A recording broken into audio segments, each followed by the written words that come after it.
ընդունելով բավականաչափ կալցիում, դրա հետ պետք է նաև որպեսզի կալցիումը արունից տրանսպորտ լինի դեպի ոսկրեր, այստեղ կա մի հատ ակտիվ նյութ, որը կոչվում է վիտամին D։ Վիտամին D-ն էլ պետք է ստուգել պարբերաբար։ Եկեք ասենք, որ տարին մեկ անգամ ըստ հակապարոզային համաշխարհային ասոցիացիայի խորհրդում տարին մեկ անգամ անել դենսիտոմետրիա։ Ինչ է նշանակում դենսիտոմետրիա։ Դա գործիքային հետազոտությունը, որը չափում է ոսկրի 1 սանտիմետր խորանարդում արկա կալցիումի քանակությունը եւ համատում համաշխարհային այսպես ասած, կամ տեղամասային նորմայի հետ, այսպես ասած։ Տրանսպորտ կալցիումին տրանսպորտ արունից անում է D վիտամինը, կապում է եւ տանում է ոսկրին հանքայնացնում է։ Եվ ի վերջո, պացիենտը նաեւ պիտի էնդոկրինոլոգի կոնսուլտացիա ունենա։ Այսինքն, եթե մենք ունենանք ախտաբանական MPC վիճակներ, օրինակ հարվանաձև գեղձերի, որոնք վանաձև գեղձերի հետևում գտնող 4 փոքր գեղձիկներ են, այսպես ասած, բայց նրանք ապահովում են կալցիումի ֆոսֆորի ամբողջական հոմեոստազը, այսպես ասած, ոսկրերում եւ օրգանիզմում։ Եթե հարվանագեղձի հորմոնը ինչի պատճառով բարձրացավ, ոսկրերից քամում է կալցիումը եւ ոչինչ անել ուղղակիորեն չես կարող։ Այսինքն եւ սնունդով եւ հակապարոզային դեղորայքով դու չես կարող պայքարել։ Այսինքն պետք է հայտնաբերել խնդիրը, թիրախային լուծում տալ դրան։ Պատճառը վերացնել։ Այո, պատճառը վերացնել, հետո հետևանքները բուժել, այսպես է։ Հանրությունը գիտի կալցիումի մասին, այսինքն որ ոսկրը հանքայնացված է կալցիումով եւ կալցիումը ապահովում է ոսկրի ամրությունը։ Այո, դա ճիշտ է։ Կալցիումը ապահովում է մեծապես ոսկրի ամրությունը եւ ժամանակի ընթացքում կամ ինչ որ խնդիրների արդյունքում կալցիումը կարող է քամվել ոսկրից եւ առաջանալ մի վիճակ, որի թեթև, այսպես ասած, համատական թեթև անվանումը կլինի օստեոպենիա, այսինքն ոսկրում կալցիումի քանակի պակասություն, բայց ոչ կրիտիկական աստիճանների, մյուսը կոչվի օստեոպորոզ, երբ որ ոսկրերում մեծապես կալցիումը ոսկրից դուրս է եկել, ոսկրից քամվել է եւ ոսկրը գտնվում է շատ թույլ վիճակում։ Այսինքն տվյալ վիճակը նախատրամադրված է ախտաբանական կոտրվածքի։ Ինչու ասենք ախտաբանական կոտրվածքի, որտեղ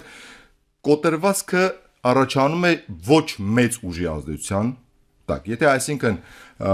առողջ ոսկրը կոտրելու, այսինքն ամբողջականությունը խախտելու համար պահանջում է մեծ ուժ, որպեսզի կարողանա ոսկրի դիմադրությունը հաղթահարել, օստեոպորոտիկ ոսկրի պայմաններում այս մեծ ուժը ուղղակիորեն չի, եւ մեծահասակների մոտ նույնիսկ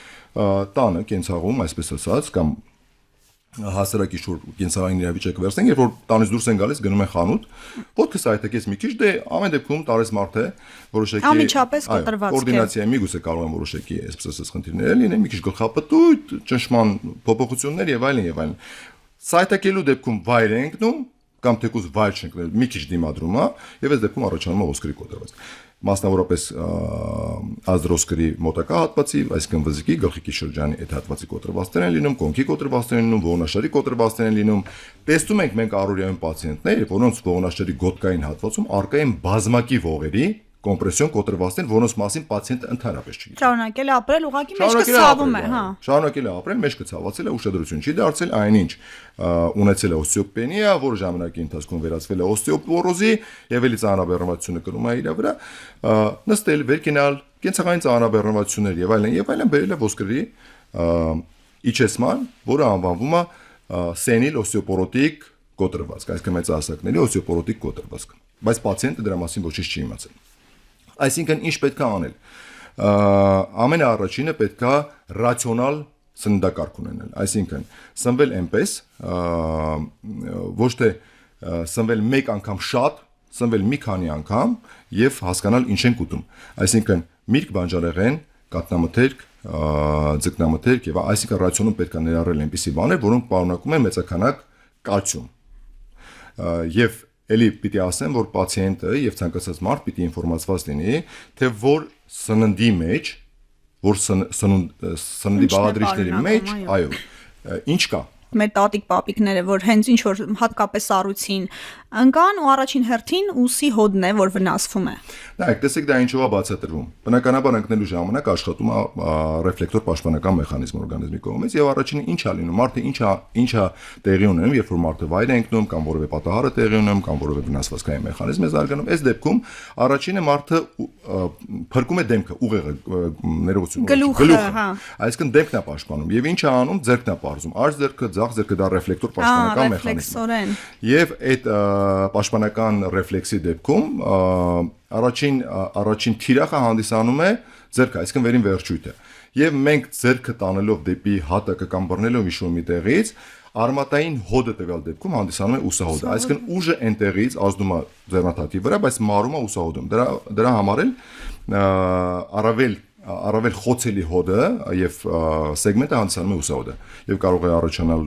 ուսագոտու շրջանի որևէ ոսկրի կոտրված, կոդախախտ եւ այլն եւ այլն, տարատեսակ մկանների պատրումներ, ջլերի վնասվածքներ եւ այլն եւ այլն։ Դուք ասում եք, ես մտածում որ դուք նաեւ սպորտային բժիշկ եք, հիմա անգնելն էլ տեխնիկա ունի։ Փաստորեն ինգլենդ էլ այդ պահին կենտրոնանանք, որ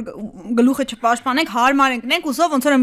ըմբիշներն են, չէ՞, որ հարմար ընկնեն, ուսահոդը չվնասեն։ Դուք բացարձակ ճիշտ եք, ընկնելու ունի տեխնիկա, այո, բայց այդ տեխնիկան մշակվում է պրոֆեսիոնալների մոտ, այն մարդկանց մոտ, ովքեր որ զբաղվում են սպորտով, պրոֆեսիոնալ սպորտով, եւ իրանք բնականաբար բազմաթիվ ընկնելուց հետո մշակվում է այդ ամենը եւ ռեֆլեքսի արդյունքում, եւ փորձի արդյունքում, բայց տարեց մարդու ընկնելու պարագայում երեխաներն էլ, չէ՞, ասում են մի շատ գերխնամք մի արեք, որ ընկնելը սովորեն, ընկնելուն վարվեն, ճիշտ ընկնելուն։ Հիմա որպեսի մեր ավակ սերնդին տեխնիկան չսովորեցնենք ընկնելու, ասենք թե ինչ անեն, որպեսի նախ ոսկրերը ամուր լինեն, չէ՞, որ սա ամենակարևոր բանն է։ Գուցե եթե ոսկրերը ամուր լինեն, ընկնելուց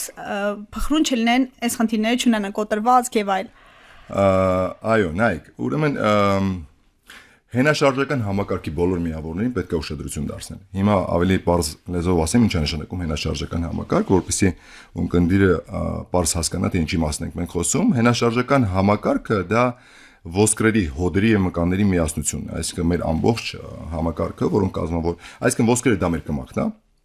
Ոսկրերի միացումները կոչվում են հոդեր, որոնք ունակ են կատարելու շարժում։ Հոդերի շուրջը եւ ոսկրերի շուրջը փաթաթվում են մկանները, մեր ամբողջ մկանները եւ կարողանում են մկանների կծկումը կարողանում է առաջացնել շարժում, որը տեղի է ունենում հոդի մակարդակով։ Այսինքն մենք ունենք ոսկր, որը մեր կմախ կա, կմախն է ոսկրի միացումը հոդ, իսկ հոդին աշխատացնում է մկանները։ Մենք ունենք օրգանիզմում ավելի քան 600 մկան, ավելի քան 200 ոսկր եւ ավելի քան 100 հոդ։ Պատկերացրեք ինչքան շատ եւ բնածին եւ ձեռքբերովի խնդիրներ կան վնասվածքաբան օրթոպեդի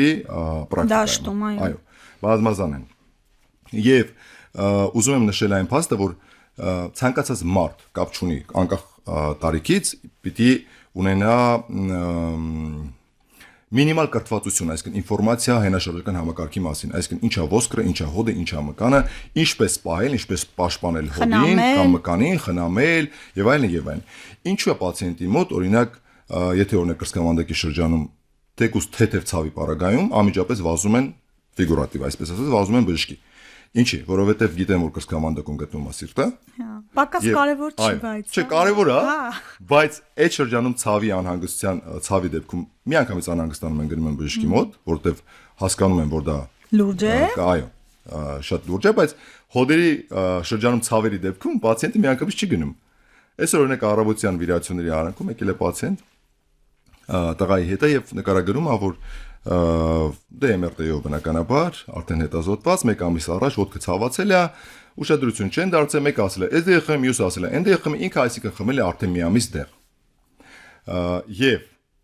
տեսնելով, որ ուղակի դեղը չի կարողանում ցավ անցկացնել, կյանքի որակը չի փոխվում, ստիպված գնացել են MRT-ի։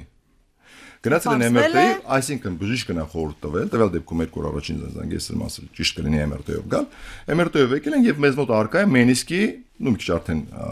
մասնագիտական, մենիսկի հոդի ներսի կիսալուսնաձև աճառի արմատային կապանի փոկում, որը 100%-ով ցուցում է վիրահատական բուժման, այսինքն այլ ճանապարհով բուժում այդտեղ չկա, բայց մի ամիս խնդրեմը կա, ինքը մի ամիս այդ խնդրեմով քայլել է եւ արդեն ունենք ոսկրի այտուց, այսինքն ոսկրի բորբոքային այտուց, այսինքն տվյալ դեպքում սա արդեն ձեռք բերված բարդություն է, առաջնային վնասվածքից հետո։ Հասկանալի է։ Այսինքն մենք պետք է վիրահատենք, շտկենք այդ վիճակը, դրանից հետո մի քանի ամիս դեղորայքով եւ ֆիզիոթերապևտիկ այլ պրոցեդուրաներով պայքարենք, որ ոսկրից այտուցը հանենք, որպեսզի ոսկրի փափկացում չառաջանա։ Դա էլ կարող է հետևանքներ բերի։ Իհարկե կբերի հետևանքների, եթե մենք դրան ուշադրություն չդարձնենք եւ չբուժենք։ Մենք չենք կարող ուղղակիորեն վիրահատել, ասել ձեզ մոտ ամեն ինչ հրաշալի է, ձեր մենիսկը պոկաստեղը բերել կպցրել ենք շատ սիրուն եւ գնացել։ Ֆունկցիոնալությունը պիտի վերականգնենք։ Որտեւ այդ մենիսկը գտնում է այդ ոսկրի վրա, իսկ այդ ամբողջը պացիենտինն է եւ ամեն ինչ կարեւոր է այստեղ։